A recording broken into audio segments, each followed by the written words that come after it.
గురువుగారు చాలామంది గురువుగారులు యూట్యూబ్లోకి వచ్చేసి మనకి ఏదైనా కోరిక నెరవేరాలంటే అరుణాచలం వెళ్ళండి, కామాఖ్య వెళ్ళండి అంటున్నారు. హ్మ్. మన 2 తెలుగు రాష్ట్రాల్లో అంతటి శక్తివంతమైన క్షేత్రాలు లేవా?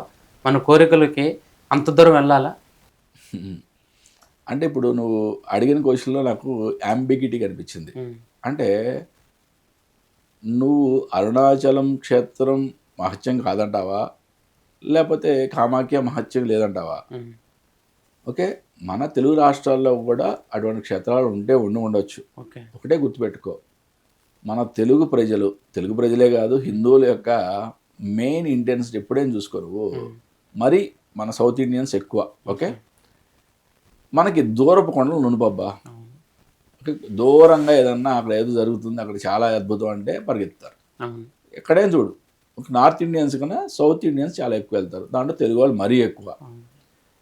సరే అరుణాచలం వెళ్ళమని చెప్పారు. వెళ్తున్నారు. తప్పే ఉంది దాంట్లో. హ్మ్. ఓకే.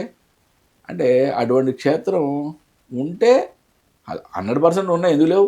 హ్మ్. 100% అటువంటి క్షేత్రాలు ఉన్నాయి. ఇప్పుడు పంచభూతాల్లో ఒక లింగం అగ్నిలింగం అక్కడ ఉంది. హ్మ్. ఓకే. అట్లాగే వాయులింగం శ్రీకాళహస్తిలో ఉంది కదా! అవును.